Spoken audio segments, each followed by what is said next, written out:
Bonjour. Dans la culture du maïs fourrage, la récolte est une étape cruciale pour garantir à la plante une bonne conservation et une valorisation optimale. Une récolte trop précoce et on peut s'attendre à des silos qui coulent, une perte par jus et de ce fait, une réduction des rendements, les grains étant peu remplis. Une récolte trop tardive et c'est le risque d'un mauvais tassement dans les silos, une mauvaise conservation et de ce fait, une valorisation moins efficace par les animaux. C'est le niveau de remplissage du grain qui va renseigner le producteur sur la date optimale de récolte. Lorsque la plante avoisine les 32 à 33% de matière sèche plante entière, il est temps de récolter. Mais à quoi correspond ce chiffre de 32%? Le taux de matière sèche de la plante entière, 32-33%, est en fait un compromis entre une maturité du grain qui évolue en fonction des zones de température, cette maturité du grain évoluant rapidement vers un grain toujours plus mûr, et une partie tige-feuille qui, elle, a un taux de matière sèche relativement stable et qui, lui, évolue en fonction de l'alimentation hydrique de la parcelle. Lorsqu'on a des conditions séchantes en fin de cycle, on s'aperçoit que l'appareil végétatif peut dessécher brutalement, alors que quand on a des conditions relativement normales de végétation, cet appareil végétatif peut rester très vert, ce qui est trompeur pour l'éleveur puisqu'il pense que le maïs n'évolue pas, alors qu'à côté, en ouvrant les épis, on s'aperçoit que les grains évoluent rapidement.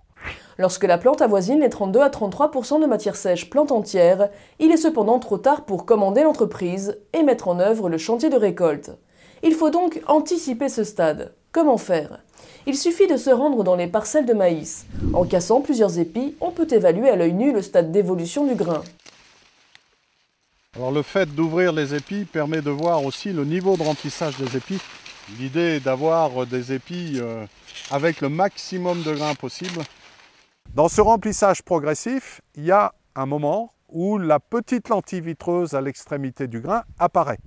Ce stade correspond au stade 25-26% de matière sèche plante entière, selon l'état de dessèchement et de turgescence de la partie tige-feuille. Ce stade, il est facile à repérer parce que la petite lentille vitreuse apparaît à l'extrémité du grain sur les couronnes centrales des épis.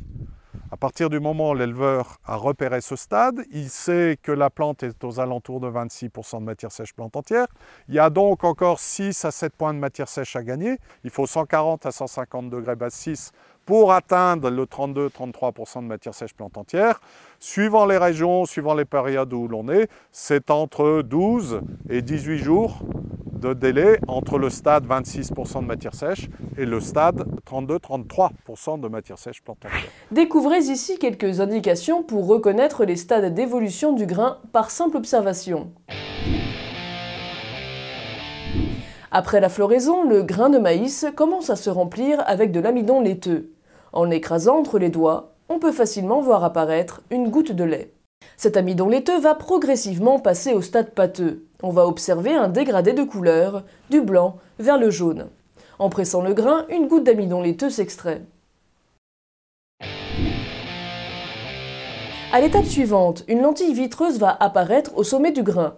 Ce stade est primordial. C'est à cette période que le producteur va pouvoir déterminer la date de récolte optimale et programmer son chantier.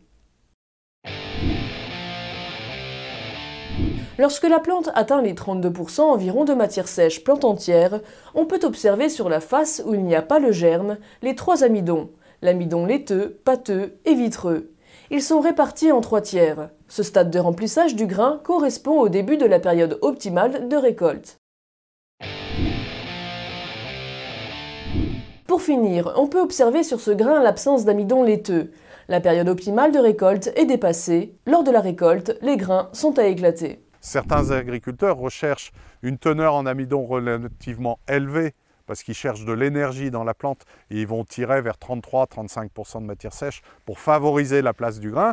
D'autres éleveurs qui cherchent un bon équilibre entre la partie tige-feuille et la partie grain vont osciller entre 31 et 32% de matière sèche plante entière. En tous les cas, il est déconseillé de récolter avant le stade 30-31% de matière sèche plante entière, même dans les zones nord de la France. Dernier conseil, il faut éviter lors des observations au champ les rangs de bordure qui bénéficient d'un meilleur ensoleillement. Les données risqueraient d'être faussées. Pour télécharger la grille de lecture sur le taux de remplissage du grain de maïs, rendez-vous sur arvalis-info.fr. À bientôt.